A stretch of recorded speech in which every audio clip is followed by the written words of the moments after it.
Hello everyone! For those of you that don't know me, I'm Pippin, and today I'm going to be answering the age-old question, how do I find my style? I'll also be working to answer questions like how do I simplify my style and how do I work to develop my style.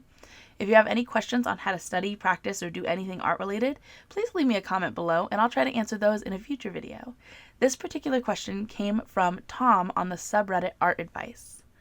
So, before we go into developing your style, we have to actually define what a style is.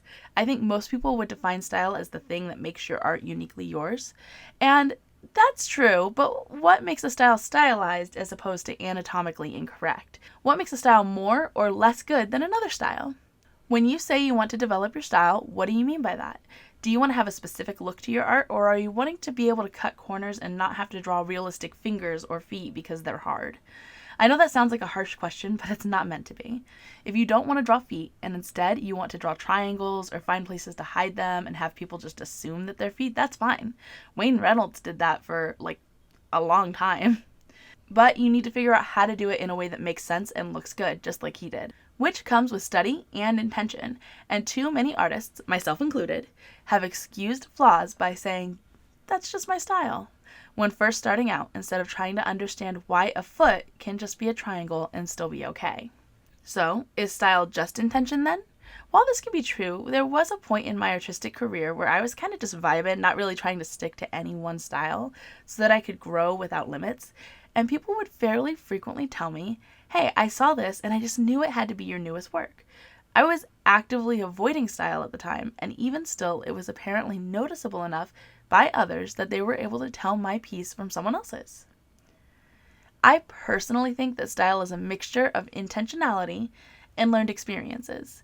Yes, you have to intentionally work to make your style rubber hose animation because it's a fairly distinct style, and without practice, you'll never actually look like you're drawing rubber hose animation.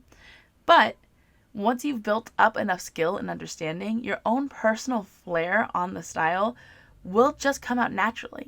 So let's talk a bit more about how to develop both of those aspects of a style in tandem. So the way that I've developed my style, I've used a lot of different techniques, studies, practice tools, and tutorials, and I think I've kind of boiled down this whole style development thing into 3 necessary steps. There are plenty of other steps you can take, and these don't have to be taken in any particular order or at any particular amount of time or back to back in any kind of way, and this can even be done with a bunch of other steps in the middle. But if I had to guess, I think if you spent about a month at a time doing these steps and doing them every few months, you'll start to see your own style develop within about a year or so. If you plan to take a month to do these steps, I do recommend spending 1 week on steps 1 and 2 and 2 weeks on step 3. I also don't recommend doing this method for more than a month at a time. Take a bit of time in between each set to rest, draw things you enjoy, and just play around with your artwork. If you follow any structure too rigidly with art, it'll start to lose its light. Learning a new skill is just like working out. If you start out trying to do it too much, you'll kill your motivation on it, let alone hurt yourself physically and mentally. So, listen to your body on what limits you have and stop when you feel like you need to stop. Even if you haven't finished the whole set, you can always come back to it when you're feeling more up to it. Now, that said, let's move forward to step 1. So step 1 is photo reference. If you're following a schedule, you want to take about a week to practice this. Probably 1 photo reference every other time you do art for a week. The trick with reference study is to give yourself varying amounts of time. I personally would really never give myself more than 4-ish hours to do 1 reference study. More than that, and you're going to start overworking both the work and your brain and stop actually learning anything other than the value of your own frustration. We are going for just small growth here, not perfection on every single image. I also would suggest doing studies as short as 30 seconds, and I'll get into the why of that later. Before you do either of these studies though, decide what you're going to be focusing on. Are you wanting to figure out lighting, or how to line something so that it looks shaded? Are you wanting to understand gesture and motion, or are you just really trying to figure out how hair works? Once you have a focus in mind, write it somewhere on your page. That way, if you find yourself getting lost in the details, look back at what you're supposed to be focusing on and redirect yourself back to it. So, Long studies and short studies do have a lot of similarities, but the main difference between the two is that long studies are there to help you decide what actually matters and what should stay in an image, and short studies are there to help you to decide what doesn't matter. So, if you're doing a study of a face, a long study might help you figure out the musculature behind an eyelid, while a short study will help you decide that a major part of the lines in the outer side of the eye are kind of unnecessary for getting the point across that it's an eye. Long studies will help you understand the 100 different colors in a cheekbone, while the short study can help you decide that the top is light yellow and the bottom is medium pink, and now it's time to move on. Both help give you a necessary understanding that the other can't. A 30-second pose study will help you understand how the whole of a body moves when jumping, and a 3-hour pose study will help you understand why the arm bending that way doesn't look quite right unless there's a shadow on this side of it. So, what do you do with all of this information? Well, hopefully it helps you to find a happy medium between overdone and not done enough that you can carry on to your style, whether that be a very detailed and dedicated style or a super simplified cutesy one. You can even take that photo reference and start trying to replicate it in the more simplified style that you're wanting to have, which is a great next step once you feel like you're ready. But even if you haven't quite figured it out yet, that's okay, because it'll definitely become clearer when you start working on the next step, which is step 2, style reference. Style reference is very similar to photo reference in that you're mostly going to be trying to replicate what you see in the beginning, then building up doing your own thing after you've figured out some of the basics. I would recommend taking a week on this step too, though I feel like these studies are more fun, so if you're feeling like you don't need as many breaks in between them to just do whatever you want, like I suggested in the first step, I'll totally understand. Just make sure that you're still listening to your body. So first, you want to find styles you like and try to replicate them. Start out long with these, but again, try for no longer than 4 hours because you don't want to overwork yourself on understanding something that you haven't quite gotten to understanding yet. Focus on what parts of their art that you love. Do you really like the way that they draw line art? Is the line art the same width all the way around? Or is there thickness to some parts of it?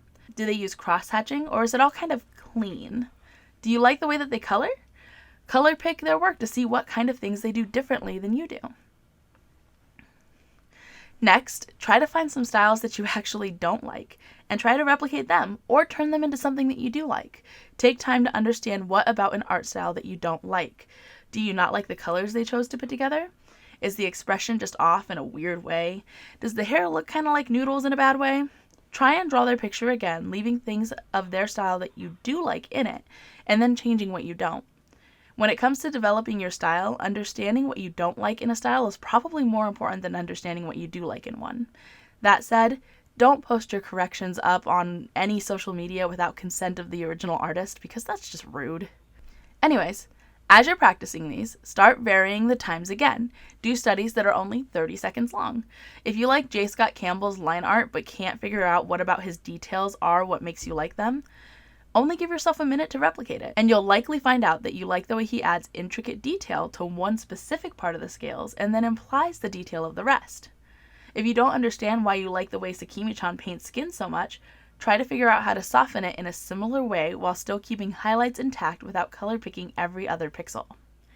Don't get me wrong, replicating someone else's style in 30 seconds is absolutely impossible without technological help, and even then it doesn't work well and isn't actually you putting an effort to learn to paint, but it will help you to understand what you think is important about those styles.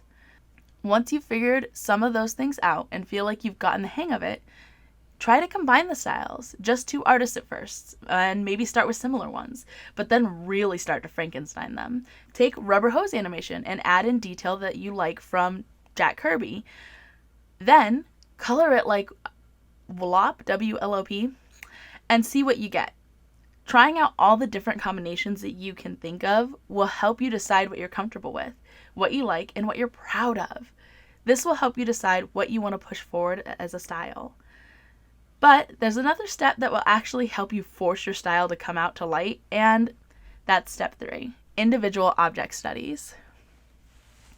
So, first you need to pick an object. Any object. It can be a single item, it can be one character from a show that you really like, but maybe not your favorite show or character, an animal, or even just a descriptive word, and draw nothing but that thing for the entire duration of the step. Do a couple drawings a day. Doodle the thing in your notebooks. Don't use style references, and once you've done the first few, honestly, you don't even have to bother using references anymore, unless you're doing something outlandishly different with it. Just draw it over and over again in different situations. This is the step I'd suggest taking 2 weeks on and not taking breaks to draw other things during this time, which makes it kind of the hardest and most mentally draining step to do because of those rules. But those rules are a little bit important to this step because I kind of want you to get bored. I want you to get so bored with what you're drawing that you get absolutely weird with it.